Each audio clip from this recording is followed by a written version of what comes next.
Sebelum Ibu memulai pelajaran, Ibu akan absen terlebih dahulu ya. Kesia, Amel, Nisa, Mario, Ida, Rangga, Najwa. Masuk semua ya. Oke.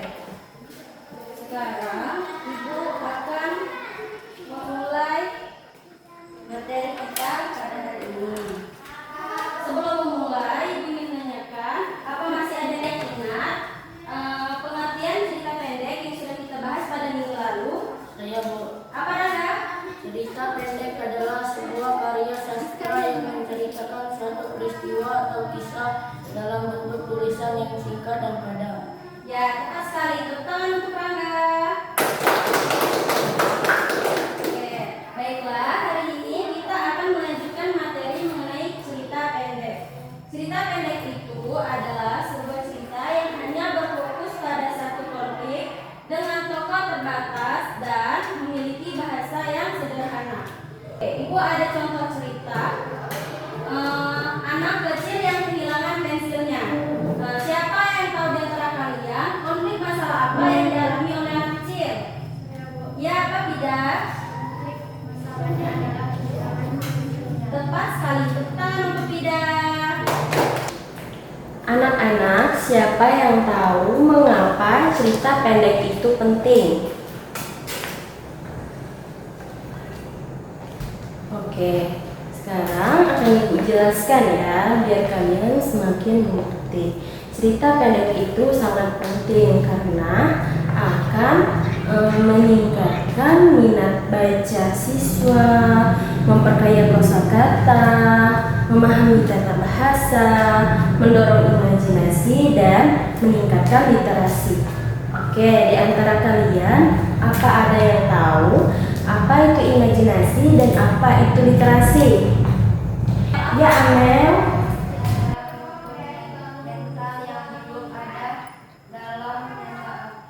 Sedangkan literasi adalah kemampuan memahami melalui membaca. Oke, dari jawaban Amel, apa ada temannya yang ingin menyempurnakan lagi? Saya Bu. Ya, apa Nisa? Imajinasi adalah kemampuan mental dan literasi adalah kemampuan memahami. Oke, untuk teman yang lainnya ada yang bisa menyempurnakan lagi jawaban dari Amel dan Nisa? Saya Bu. Ya, Mario apa? Imajinasi adalah kemampuan mental untuk menciptakan gambaran ide atau konsep baru yang belum ada dalam kenyataan. Literasi adalah kemampuan memahami, menggunakan, dan mengelola informasi yang tidak kenyataan. Oke, tepuk tangan untuk Amel, Nisa, dan Mario. Oke, di sini aku akan menjelaskan ya. Di dalam cerita pendek itu terdapat yang namanya unsur intrinsik. Unsur intrinsik itu berupa tema, tokoh, latar, alur cerita, dan amanat. Di antara kalian, apa ada yang tahu tema itu seperti apa? Ya, apa? Tema adalah sebuah judul. Ya, tepat sekali. Tepuk tangan untuk Najwa. Oke, tema itu adalah sebuah judul di dalam cerita yang mana apa namanya itu kalau kita nulis cerita pendek itu pasti ada judulnya kan?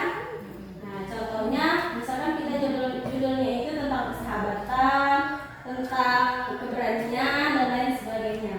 Kalau tokoh, Saya Bu. kayak apa? Kesia tokoh? Adalah pelaku utama. Ya, tepat sekali. Tepuk tangan untuk Kesia.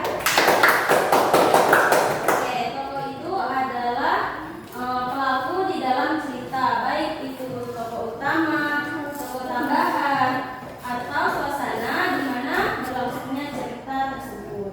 Terus kalau latar itu, latar seperti tempat di mana tempat cerita itu berlangsung, terus waktu, dan ya suasana juga seperti apa kalau latar. Terus kalau alur cerita itu adalah rangkaian sebuah peristiwa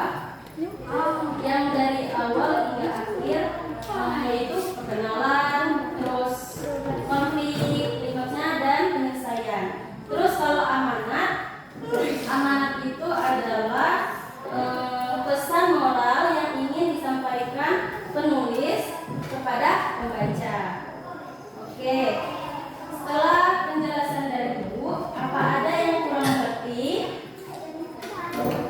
Mengerti semua? Oke, siapa yang ingat amanat tadi apa? Nanti akan Ibu kasih permen. Yang ingat tunjuk tangan. Saya buat Ya, apa Anda? amanat adalah jalan untuk pelajaran yang ingin disampaikan penulis kepada pembaca. Ya, tepat sekali. Tepuk tangan lagi untuk Anda. Oke, di dalam cerita pendek itu kita bisa mengambil tokoh tadi dari manusia, hewan, atau benda.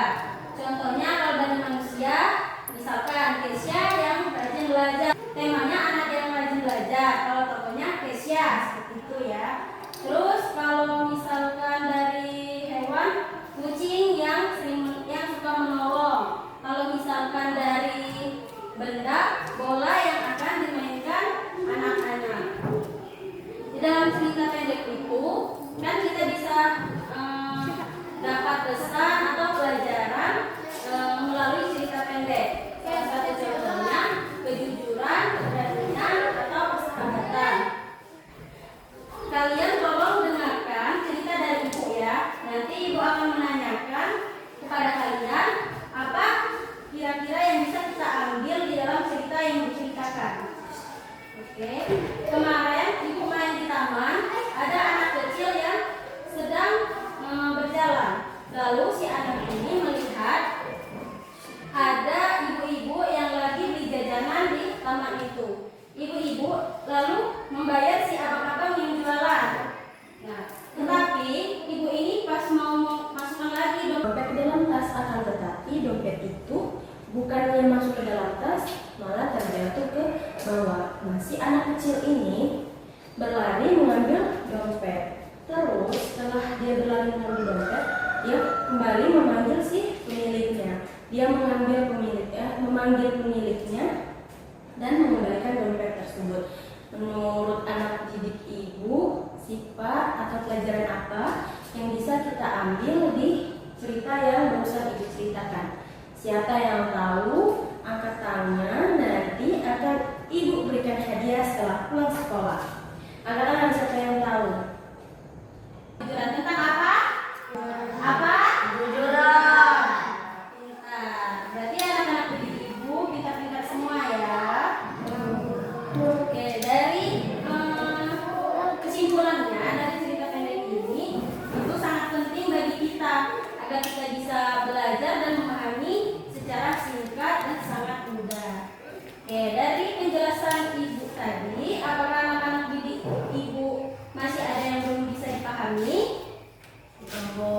Sudah mengerti semua? Sudah. Oke, pintar-pintar sekali ya. Ya, Bu. Oke, karena melihat waktu kita sudah hampir habis, sebelum pulang Ibu ada ice breaking. Anak-anak Ibu silakan berdiri. Oke, 1, 2, 3. Tepuk jari 1, tepuk jari 2, tepuk jari 3, tepuk jari 4, tepuk jari 5, tepuknya semua. 1, 2, 3, mari kita berdoa. 1, 2, 3, mari kita berdoa. Oke, silakan duduk kembali. Untuk ketua kelasnya silakan dipimpin terlebih dahulu sebelum kita pulang. Berdoa mulai. Berdoa selesai. Kalian hati-hati pulangnya kalau mau nyebrang, tengok kanan kiri dulu, jangan main nyebrang-nyebrang ya. Oke anak-anak, Ibu Akia